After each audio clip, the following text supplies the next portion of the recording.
जूठन का आलोचनात्मक व्याख्या प्रस्तुत करें। इसमें हम लोग जूठन की आलोचनात्मक व्याख्या प्रस्तुत करेंगे। तो उत्तर, जूठन ओम प्रकाश वाल्मीकि की आत्मकथा है, जिसका पहले भाग वर्षों पहले प्रकाशित होकर आज हिंदी दलित साहित्य और खासकर आत्मकथाओं की श्रृंखला में एक विशेष स्थान प्राप्त कर चुका है। वाल्मीकि जी अब हमारे बीच नहीं है। अपने जीवन काल में उन्होंने जूठन के बाद साहित्य, समाज और संवेदना के दायरे में एक लंबी यात्रा पूरी की। कोई कथात्मक और आलोचनात्मक कृतियों के साथ उनके काव्य संग्रह भी आए। जूठन की यह दूसरा भाग उसके उसी तौर का आख्यान है। आत्मकथा के इस दूसरे भाग की शुरुआत उन्होंने देहरादून के ऑर्डिनेंस फैक्ट्री में अपनी नियुक्ति से की है। जब उसकी नियुक्ति हुई उस समय से लिखना स्टार्ट किए हैं। नई जगह पर अपनी पहचान को लेकर आई समस्याओं के साथ साथ वहाँ मजदूरों के साथ जुड़े अपनी गतिविधियों का जिक्र करते हुए उन्होंने अपना साहित्यिक सक्रियता का भी विस्तार से उल्लेख किया है। सहज, प्रभावपूर्ण और आत्मीय भाषा में लिखी गई यह पुस्तक देहरादून से जबलपुर और वहां से पुणे देहरादून की यात्रा करते हुए शिमला उच्च अध्ययन संस्था और फिर उनके अस्वस्थ होने तक जाती है। दलित साहित्य के वर्तमान परिउद्देश्य में जूठन के इस दूसरे भाग को पढ़ना एक अलग अनुभव है। दलित जीवन की पीड़ाएं असहनीय और अनुभव दद्य है। दलित की पीड़ाएं असहनीय होती हैं। आज भी इस शब्द को उच्च वर्ग के लोग गाली की तरह उपयोग करते हैं, जैसे कि डोम, चमार, महतर, भगी या चोहड़ा। यह दलित का एक जाति है, लेकिन उच्च वर्ग के लोग इसे गाली के रूप में उपयोग करते हैं। जैसे किसी को चमार बोलते हैं, डोम बोल के गाली देते हैं। ऐसा वर्ग या जाति में ओम प्रकाश वाल्मीकि का जन्म हुआ था। इस वर्ग में पैदा होने ही उस समय भारत देश की सबसे बड़ी गलती मानी जाती थी, जहां दलित परिवार के लोगों को आदमी की आत्मव्यथा क्या होती है उसे बड़े ही मार्मिकीय तरीके से बताया है। जूठन सिर्फ ओम प्रकाश वाल्मीकि की आत्मकथा नहीं, अपूर्ति दलित समाज का भोग सच है, जहाँ जाति व्यवस्था की खतरनाक खाई है और वहाँ से आने वाली दर्दनाक चीखें हैं। जूठन जातिगत पीड़ाओं और अति दलित समाज के संघर्ष का आख्यान है। यह आत्मकथा नहीं, अतीत की घटना है। पीड़ादायी अनुभव में उपजी कराह है, जहाँ यत्नामय भावहता के साथ लेखक ही नहीं, समय समाज भी उपस्थित है। जूठन की कथा वस्तु तथा काल और आज का समाज पहल तो पुस्तक का शीर्षक ही काफ़ी चौंकाने और सोचने वाला है। काफ़ी लोगों ने विचार किया कि आखिर जूठन ऐसा नाम क्यों हुआ, पर इस नाम को रखने के पीछे लेखक का दर्द छिपा हुआ है। उसे उन्होंने बताते हुए अपने बचपन के दिनों को याद किया। बचपन के दिनों को बताते हुए वे कहते हैं कि जैसा उनकी माता और पिता दोनों हाड़तोड़ मेहनत करते थे, पर उसके बाद भी दोनों समय निवाला मिलना दुष्कर कार्य था। जैसे दोनों समय उसका निवाला नहीं मिलता था खाने का। उनका माता कोई ऊंचे घरों में झाड़ू पोंछा का काम करती थी और बदले भी मिलता था उन्हें रूखी सूखी रोटियां, जो जानवरों के भी खाने लायक नहीं होती थी। उसी को खाकर गुजारा करना पड़ता था। ऐसे समय में जब किसी सवर्ण के घर बारात आती थी या उत्सव का कोई अवसर आता था तो उस क्षेत्र के सारे दलित खुश हो जाते थे, क्योंकि भोजन के बाद फेंके जाने वाले पत्तलों को उठाकर वे घर ले जाते थे और उसके जूठन को एकमात्र करके कोई दिनों तक खाने का काम में लाते थे। इस घनित कार्य के बाद भी पेट का भूख शांत होने पर उन्हें थोड़ा समय के लिए खुशी ही मिलती थी। भय भूख की यह उद्देश्य सभी दलित आत्मकथाओं में देखा जा सकता है। यह कल्पना की चीज़ नहीं, दलित समाज की हकीकत है। पूरी के बचे खुचे टुकड़े, एक आधे मिठाई का टुकड़ा या थोड़ा बहुत सब्जी पत्तल पर पहुँचकर बाँछे खिल जाते थे। जूठन चाटकारें लेकर खाई जाती थी। आज भी उसकी मुकम्मल व्यवस्था नहीं है। उसके पास सरकार पौष्टिक भोजन की उपलब्धता का दावा करती रही है। दूध या दूर दलित बच्चों का माड़, चावल का पानी भी नियमित नसीब नहीं होता। जूठन दलित जीवन की मर्मान्तिक पीड़ा का दस्तावेज है। जीवन की सुख सुविधा का तमाम नागरिक सहूलियतों से वंचित दलित जीवन की यासदी उनके व्यक्तिगत वजूद से लेकर घर परिवार, बस्ती और पूरी समाज व्यवस्था तक फैली हुई है। दलित के लेखक की इन पंक्तियों में देखा जा सकता है। जोहड़ी के दलितों की जीवन व्यवस्था इन पंक्तियों से देखा जा सकता है। जोहड़ी के किनारे पर जोहड़ों के मकान थे। उनके पीछे गांव भर की औरत, जवान लड़कियां, बूढ़ी बड़े, यहाँ तक कि नई नवेली दुल्हन भी इस डब्बावाली के किनारे खुले में टट्टी फरायत के लिए बैठ जाते थे। रात के अंधेरे में ही नहीं, दिन के उजाले में भी पर्दे में रहने वाली त्यागी महिलाएं घूंघट ओढ़े, दुशाले ओढ़े इस सार्वजनिक खुले शौचालय में निर्वित पाती थी। तमाम शर्म लिहाज छोड़कर वे डब्बे वाले के किनारे गोपनीय जिस्म उठाकर बैठ जाती थी। इसी जगह गांव भर के लड़ाई झगड़े, गोलमेज कॉन्फ्रेंस की शक्ल भी चर्चित होते थे। चारों तरफ गंदगी फैली होती थी, ऐसी दुर्गंध की मिनट भर तक में सांस घुट जाए। तंग गलियों में घूमते सुअर, लंगे धरंग बच्चे, कुत्ते, रोजमर्रा के झगड़े, बस यही था वह वातावरण जिसमें बचपन बीता। इस माहौल में यदि वर्ण व्यवस्था का आदर्श व्यवस्था कहने वाले को 2-4 दिन रहना पड़ जाए तो उनकी राय बदल जाएगी।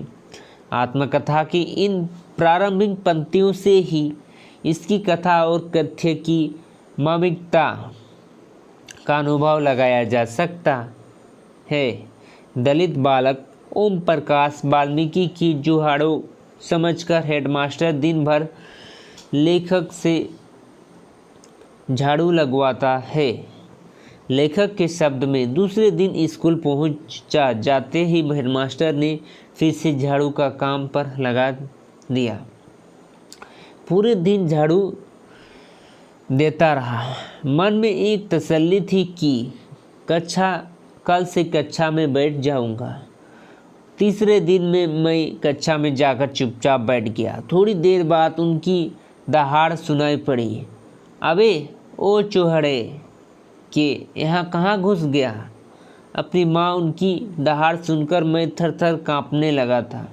एक त्यागी सवर्ण लड़के ने चिल्लाकर कहा, मास्टर साहब पुआ बैठा है कोने में। हेडमास्टर ने लपक कर मेरी गर्दन दबोच ली थी। उनकी अंगुलियों की दबाव मेरी गर्दन पर पड़ रही थी। ऐसा कोई भेड़िया बकरी के बच्चे को दबोच कर उठा लेता है। कक्षा के बाहर खींचकर उन्होंने मुझे बरामदे में ला पटका। चिल्लाकर बोला, जा लगा तू मैदान में झाड़ू, नहीं तो मैं मिर्ची डाल के स्कूल से बाहर काट निकाल दूंगा। स्कूल के मास्टर से लेकर गांव घर के सामंत और सेठ साहूकार तब सभी दलित जीवन को लेने के लिए तैयार बैठे थे। जूठन दलित जीवन की ममत्कीय पीड़ा का दस्तावेज है।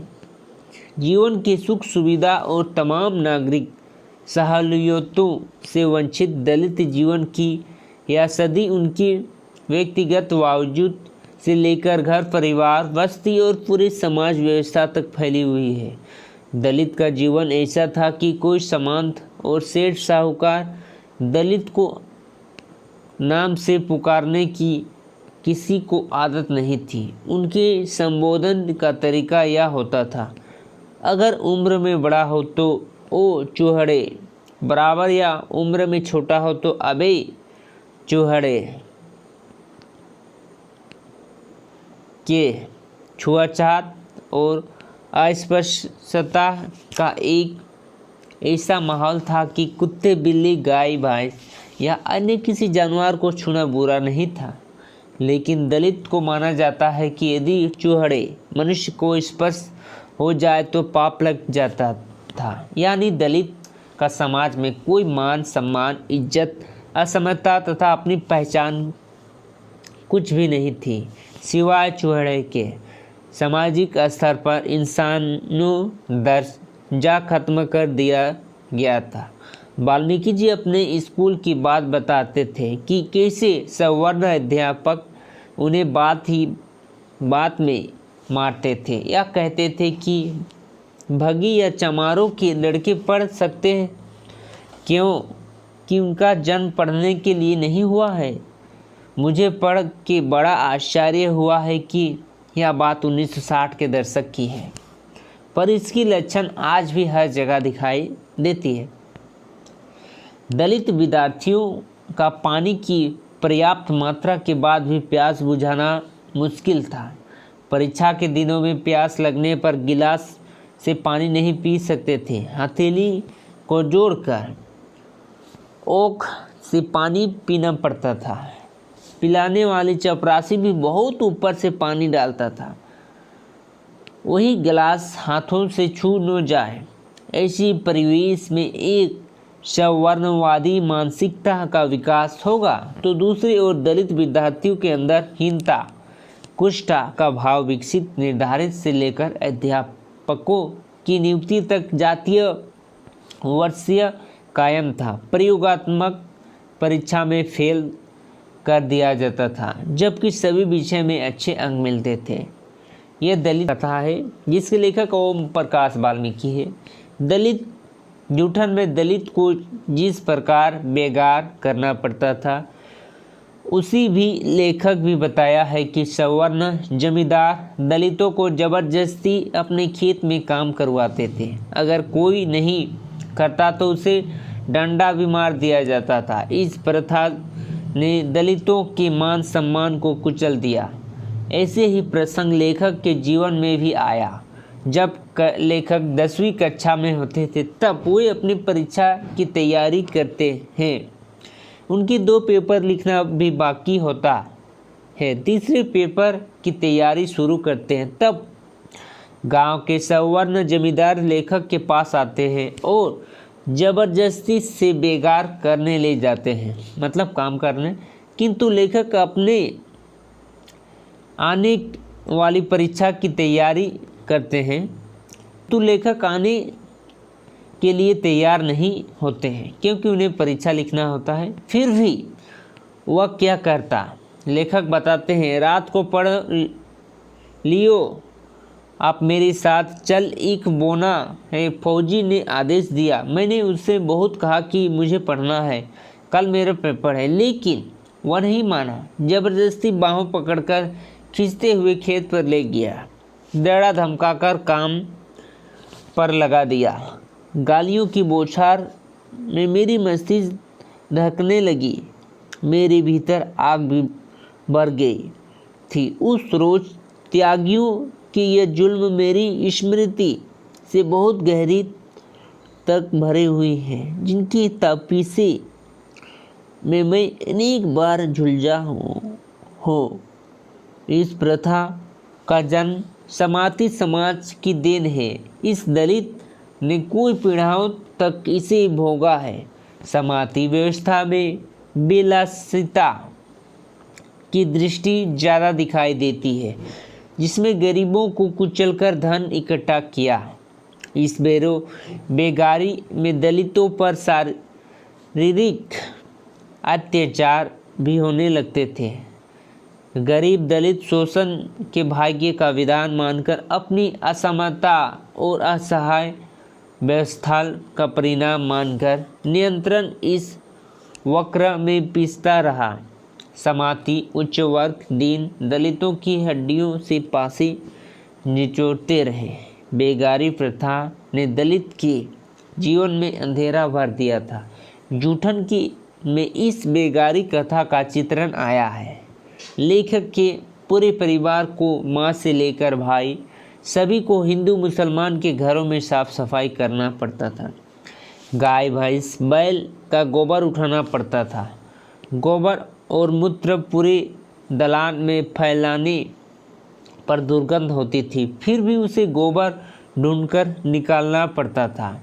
इस सभी के बदले उन्हें पैसा नहीं दिया जाता, बल्कि क्या मिलता था? इस प्रसंग को लेखक व्यक्त करते हैं। इन सभी कामों के बदले मिलता था 2 जानवरों के पीछे फसल के समय 5 सेर अनाज, यानी लगभग 2.5 किलो अनाज। ये मवेशियों वाले घर से साल भर में 25 सेर, लगभग 12 से 13 किलो अनाज। दोपहर को प्रत्येक घर में एक बची खुची रोटी, जो खास तौर पर चूहड़ों को देने के लिए आटे में भूसी मिलाकर बनाई जाती थी।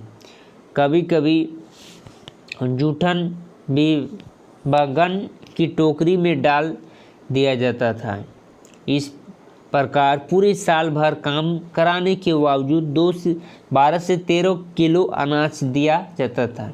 और आज बात करने की लिहाजों में बड़ा क्रूर होता था।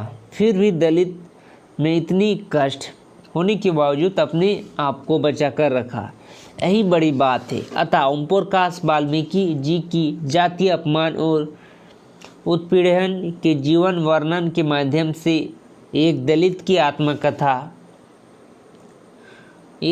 आत्मकथा को प्रस्तुत किया है और भारतीय समाज के कई अनछुए पहलुओं को उजागर करते हुए हमारे सक्षम रखा है। ये थे ओम प्रकाश वाल्मीकि की एक प्रसिद्ध आत्मकथा दलित की जूठन, जिसमें उन्होंने अपने जीवन की आत्मकथाओं के बारे में कहा है। उन्होंने लिखा कि यह आत्मकथा का नाम क्यों जूठन पड़ा, क्योंकि उच्च वर्ग के लोगों की जूठन का कर ही गरीब लोग खुशी जाहिर किया करते थे, जिसे कि इस आत्मकथा का नाम प्रकाश वाल्मीकि जी ने जूठन रखा है।